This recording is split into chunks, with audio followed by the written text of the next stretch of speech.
This video is about the exhaust system of the Bidder SC, and I'm doing it to show you what the stock system looks like and how it should be tucked away underneath the car and give you good ground clearance, because every Bidder I've seen that had an aftermarket or custom system in was always hanging too low.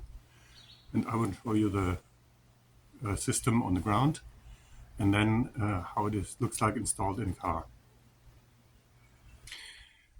This video shows the complete exhaust system of the Bidder SC. We're starting at the downpipes. The front one connects to the front exhaust manifolds and the first 3 cylinders. The rear one connects to the rear exhaust manifold and the rear 3 cylinders. Then we go down in parallel and then branch off into 2 intermediate mufflers.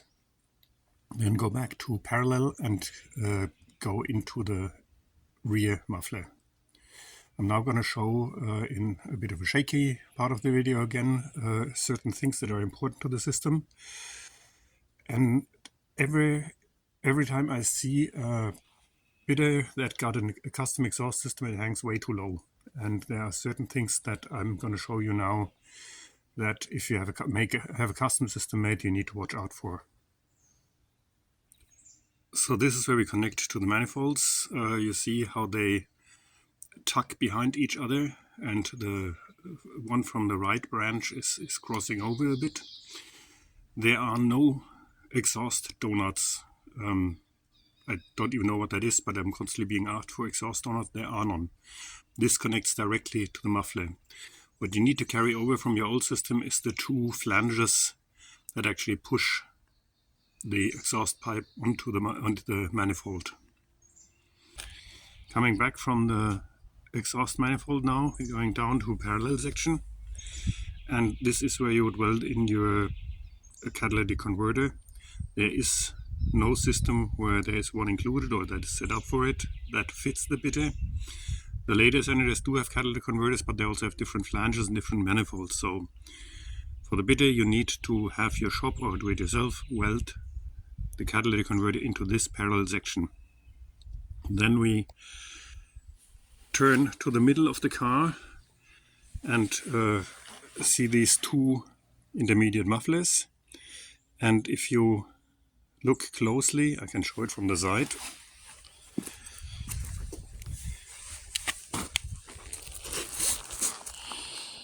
The lowest part of the system is the pipe. The mufflers are actually set a bit higher, so the pipe goes pretty much in the center, vertically in the center of the muffler, and then bends up. So this tucks it right under the car. And then we go back to the tailpipe, tail muffler, and you can see that this also is tucked underneath the car. What it comes out here of the rear muffler towards the front goes down and right, and this is what you need to do to get it underneath. And you can see it's so high up that with the system on the ground, the rear muffler is actually hanging in the air. So once again, you need to go, if you look towards the front, from the back of the muffler towards the front pipes have to go out down and to the right. Then we have the single tailpipe here, and this is, I have not found a solution yet to it. The Senator has a single tailpipe, and that's also way longer than on the Bidder, but the hanger is in the same place, so your shop needs to do something to turn it into a double tailpipe. But I'm going to leave the hanger on so you know what the hanger location should be. And this is the whole system. Not a whole lot to describe, but at least people should have seen what it should look like. And if you have that, it's nice and neatly tucked away under the car. We are now looking at SC377, and as you can see, the rear muffler has been put in the car in a sort of down and forward down position. It's not horizontal as it should be. So here you can see how low it already hangs above the ground. And then if you look at the middle part, it's even lower. So this is not how it should be. You will scrape all sorts of things and get stuck on things if you have it like this.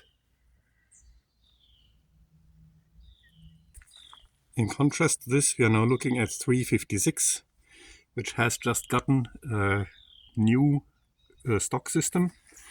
This has been converted to a double tailpipe a bit crudely with this 1:2 end pipe, but it's better than nothing.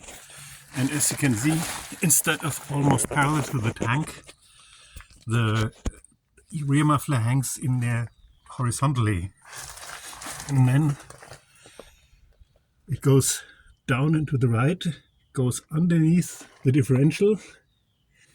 And you can also see how high up the intermediates are tucked away in the towards the body. And then in the front you see the resonator. This car does not have a catalytic converter anymore, so I didn't put one in again since it already didn't have one.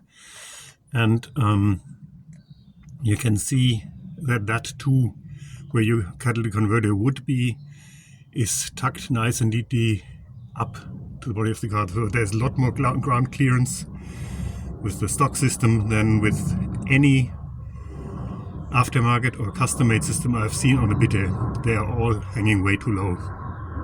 Okay, I hope this helped, showing the difference between the two exhaust systems of 377, which is custom, and 356, which is stock.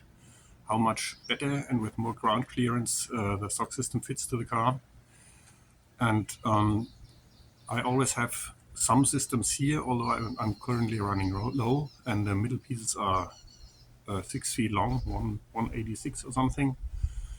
And shipping is a bit of an issue, especially cost-wise. I try to ship them as cheaply as possible, but they are still going to be expensive when they're here. So if you decide, instead of going for a stock system from me, do an exhaust system that is made by a muffler shop, you might want to point out what I said about how the system should be set up. I might also put some sizes in the description of the video, so you know where the system should be located, and maybe that helps. Thanks for watching, and see you next time.